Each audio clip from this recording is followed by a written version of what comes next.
So greetings and aloha, what's going on? It's Mike's from livemyassoff.com at the beach. It's Wednesday morning, and I'm an only child. So this is only child beach for the most part, and arguably I'm at sort of the busy part.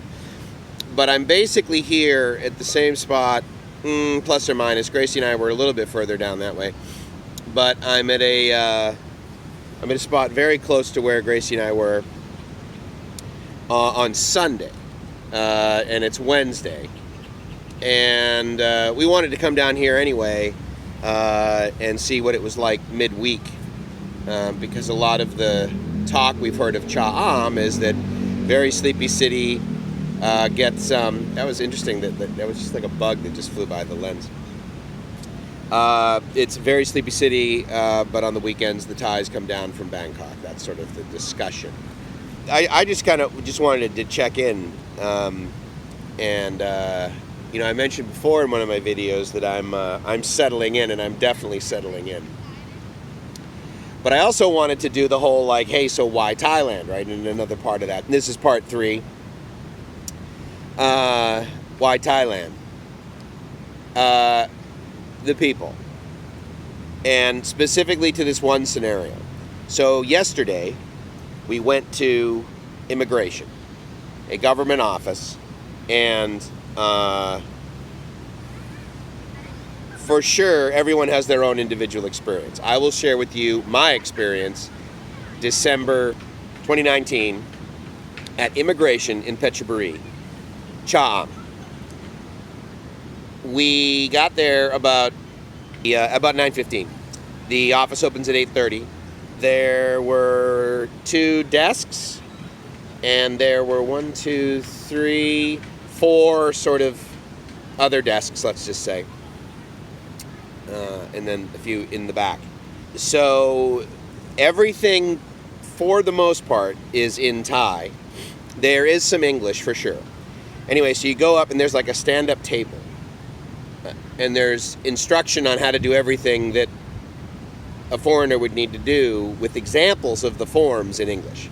So that was great. But to the point of the people, they were incredibly helpful. And I had a fine experience. I also had a fine experience at the Thai consulate in Los Angeles. And then we later went to Land Transportation, which is basically their DMV, their Department of Motor Vehicles, or their Registry of Motor Vehicles if you're from another state. I've heard it called that, or I know it's called that in Massachusetts. Anyway, so we leave immigration, we get all our stuff done, and we walk down the street because we want to get some food. Gracie's hungry, so we want to get some food. We also hear that down the street is one of these places where you get your photos taken. So we thought, all right, well, we'll check that out, and we'll note that for next time. Because if I still live here in this province, then that will be where I check in to do my TM47, at about, 80 days or so to do my 90-day check-in. To update them on my whereabouts, my address. And so my 90-day report. And so I thought, all right, well, let's go. So we walked out. We couldn't find the place, but nonetheless, we just kind of kept walking. And again, temperature outside was not bad, and I was in pants and shirt because government offices, they kind of want you to dress like an adult and not like a beach bum. Even though I'm there with a piece of paper that says you're retired, you cannot work, be a beach bum. We find this restaurant and nobody speaks English. They knew how to say like water. And when I asked for like restroom, they didn't know what I meant, but luckily I knew Hong Nam, so I know how to say like bathroom, water closet, closet water basically is direct translation. Room water, So I know how to ask for the restroom so Gracie could use the restroom. Although I still think the Philippines has the best label for restroom, which is comfort room, or CR. I think that's the best one, comfort room. So we ate there, and then I said, all right, well, we'll figure out like how to get back. Oh, so why is this an issue? So we take Grab to immigration, and we're in there, and we're waiting for, as I mentioned in the previous video, we're waiting for the woman who took our picture on her phone to print those pictures and bring them back so we can go through our paperwork, because that was what I forgot, which is the only reason it took any length of time, is because I forgot to bring photos to whatever little shop she has that prints photos that we couldn't find. Anyway, so as we're doing that, I'm on my phone and I'm checking a few things, and I thought, oh, well, I'll just, out of curiosity, I'll see like how much it's going to cost us to take a grab back. It costs 400 baht to get there. And I'm looking at the grab screen and I'm like, oh, it's a different display. And so I get to it, it says, oh, sorry, grab's not available in that area. And I thought, oh my God, I didn't even think. I just figured if grab takes us here, right, it'll get us back. So I said, all right, fine, that's all right, we'll find a cab. We'll find a taxi. So anyway, we finish eating at this restaurant that's even a little bit further north, like 3 blocks that we walked. And I said, okay, well, these people are going to know what this word means. And so I said to the people, taxi. Where do I get taxi? And they said, what? And I said, oh my goodness. And there were these other women there. They were probably in their early 40s. They looked like business women, and they had like papers. And so it was around lunchtime, so it looks like they were there like with the office workers. They were dressed, in suits. And so they seemed to know enough English words where they were like, oh yeah, taxi, and they point towards the thing, and I'm like, so I saw a 7-Eleven over there, and I said, okay, so 7-Eleven, taxi, cha-am. And they said, oh, you go cha-am? I said, yes, cha-am. And they said, okay, we take you. And I said, what, really? And I said, and Gracie's like, oh my God, so she starts whying. And I said, okay, I think what they mean is they're going to take us to the place where we can get a taxi. I can't believe they're going to drive us to Cha. But still, it was incredibly gracious. So she opens up the back door, she cleans off her back seat, and this is like a 5 or so year old Toyota. It's a very nice car, a clean car. They get in the front seat and we get in the back. And I made the mistake of saying to them, I understand a little bit of Thai in Thai. Pum pu Thai pasta Thai nit lai krap. And so she immediately gets all excited and responds with this enormous Thai sentence. And I said, Michael Chai, I said, I do not understand. I said, I felt so bad because I figured if I said that phrase that she would be like, okay. But she's like, oh, you understand a little. Oh, but and I said, no. I said, need go cha-am. She said, okay, need van? I said, yes, van. She said, okay, go van. I was like, So, again, we totally need to learn Thai. So they drive us, and you got to make a U-turn. There's like center divides and stuff. So they make a U-turn, drive us over. And just as we're driving over, there's one of those vans, like a minivan, basically. It's very common around here, and it'll have like, stickers on it, letters on it, that say, cha-am, Hua Hin, and that sort of thing. Because there's sort of this like route that these minivans seem to take from anywhere from like 20 to maximum we paid each was 40 baht. And they're air conditioned, and then there's probably 1, 2, 3, 4, 6, 7, there's probably like 10 seats in it depending upon the arrangement. And they go north and south on this sort of main road. And I said, go Cha-am. He said, yeah, Cha-am. And I said, need go land transport. And luckily, I had already typed in land transport in Google Translate, and it had done the translation. So I had that on my phone to show the previous women like where we were going, just to make sure. And so I showed that to him, and he goes, oh, yeah. So he knew. But the point is that he dropped us off where we needed to go. But these two ladies, I thought to myself, okay, let's suppose there are two women in their 40s, and they're out to lunch in San Diego, in Coronado, for example. Very tourist sort of area. Coronado is incredibly safe. And one could argue that the folks that normally are tourists in Coronado, they're fairly affluent, so one could sort of default to the feeling of some degree of safety with the average tourist that's there. And, there are, I'm sure, but I've never experienced nor heard of anyone being scammed, that sort of thing. So let's say there are two women in their 40s, and they're out to lunch in Coronado, and they're at a store having lunch. And two Thai women, for the sake of argument, or Chinese women. A couple. show up, and all they know how to say is taxi, right? And they say, how taxi? Are those women going to be like, and let's say for the sake of argument, it's easy to catch whatever they need to catch at like the Hotel Del. Are those women going to say, oh, get in my car, I'll drive you to the Hotel Del? All right, I tell you what, better scenario. Am I, if all these people know some foreign language, like Thai, or actually if they were Thai, because of who I would be like, oh, cool, you're Thai. And then I would immediately trust them for some reason, based on my experience here. But let's say they're Chinese or something like this. I would probably instruct them on how to walk there. And, or I would somehow instruct them on how to take the bus to get there, because I actually recently did that. Now, to be fair, the instruction I gave the woman on how to take the bus was because we were already on the bus, and she was trying to figure out how to take the bus to the Hotel Del. Regardless, the scenario that I'm painting for you is, in the United States, would a similar scenario have occurred? Two women and a, couple who don't speak the native language. Do you throw them in the back of your car? And again, it's midday and it's a safe environment. Still, do you put them in the back of your car? You're in San Diego or even Coronado. Because where we were was hardly the Coronado of Thailand. It was more like the ocean beach of Thailand. Actually, it wasn't even a beach. It wasn't like National City or Chula Vista where you would like be at a mall and you'd be like, I'm a little uneasy here. But you'd be like, okay, well, I don't feel like this person's going to attack me. Like, I didn't feel unsafe, kind of thing. So let's say that similar scenario. My point is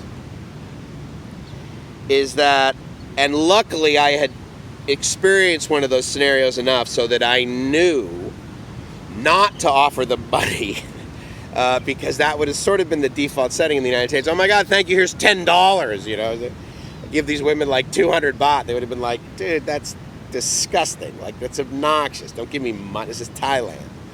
So I knew not to do that, thank goodness. So I didn't do a full-on farang faux pas. But as we're doing this, and here's what was interesting, is Gracie is just sitting there, and she's very thankful and she's whining, right? And these women are older than her, so it's very appropriate for her to do this to begin with, regardless of the fact that they're doing us a favor. And I'm just sitting there pausing, and I'm like, yeah, it could happen in the United States.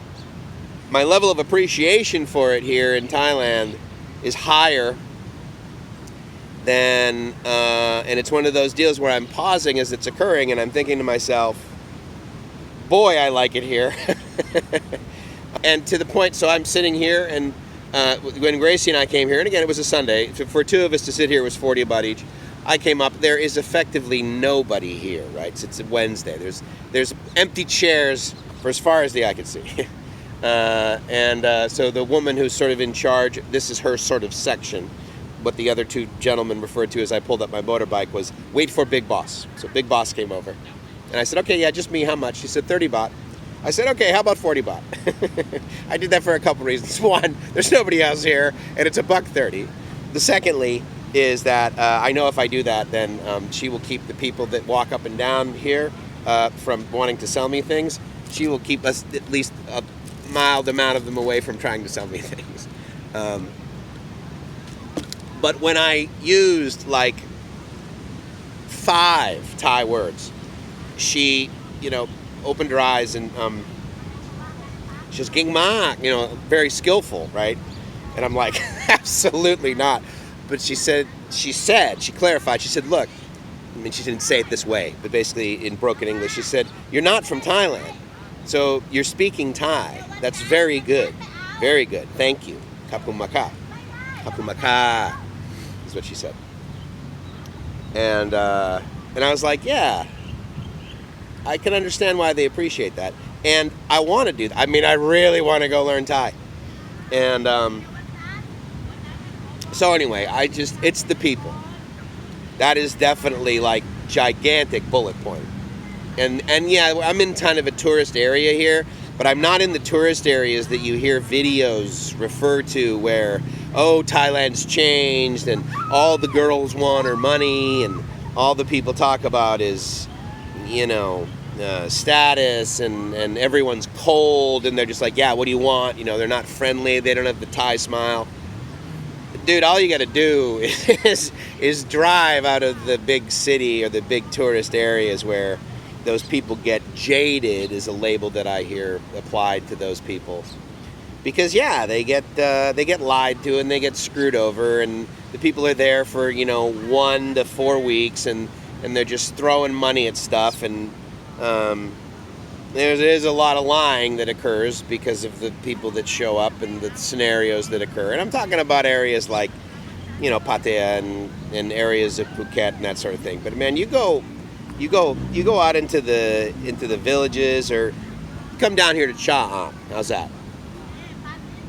Where it's very Thai, and even this like tourist area. This is like a Thai tourist area. As I mentioned before, there are not a whole lot of signs in English. And even last night when we were at the Cha Am night market that happens every Wednesday night. I'm walking through it. I'm like, oh yeah, this is great or whatever. And then there's this section of cleaner, nicer tables, probably more expensive. And there's a bunch of older, I refer to them as old, white guys. And I swear I like looked at them and I was like, I don't want to sit there. And it's not because they're bad people. I was just like, I don't want that experience. Like if I wanted to sit among older white males, then I would have stayed in San Diego. I want to sit around Thais and I want to learn another culture of behavior. I want to learn another language. I want to appreciate that other culture. Because I can tell you right now, actually, as I experience other cultures, I learn the things that I appreciate about my own. I mean, don't get me wrong. I've been blessed to grow up in the United States. I am not taking my U.S. passport and throwing it in the ocean anytime soon. I am keenly aware of the benefit that I have globally for growing up, just being lucky enough to be born and grow up in the United States. So I'm not saying anything bad about old white guys from the United States, because guess what I am? An old white guy from the United States. My point is that I don't want to learn more from people like me. I want to learn more from people that know things other than what I know. Because I think I'm teachable, and that interests me. I can still learn plenty of things from young and old white guys, and brown guys and whatever, and gals and all that. But the point is that I'm here because I want to learn this. And then I want to pause and be like, how come when I run into like a couple that doesn't speak the native language, why don't I just be like, hey, get in the back of my car and let me take you somewhere? Why don't I do that? Do you do that? Like, anyone watching this video, like, do you live in a part of the United States and say, Mike, that's just because you're from San Diego and you're a loser. And, like, because I will tell you that I lived in an area of St. Louis where that behavior, more of that behavior was more commonplace, let's say that. I got the feeling in St. Louis, where I lived, in Clayton and Ladue and Richmond Heights and that area, that those people were really warm. Where I grew up, Hingham, people were pretty warm, but they were also pretty reserved, and they didn't want to do a whole lot for other people that weren't in part of their community. And I grew up that way, and that was fine. San Diego, you're very, like, I don't get to know my neighbors in San Diego. So anyway, that's just some thought. And I like it. I love the Thai people. So Kap Kun Mama Krap. You Thais. I blame you for my happiness here in your wonderful country. So I'm going to keep coming back because it works. So anyway, thanks for watching. It's Mike from LiveMyAssOff.com saying I hope you're living the dream, because if you are not living the dream, then there's probably a chance you haven't come to Thailand. And I highly recommend it. Even if Thailand is not your Thailand, try out Thailand. I don't think you'll be disappointed. Ciao.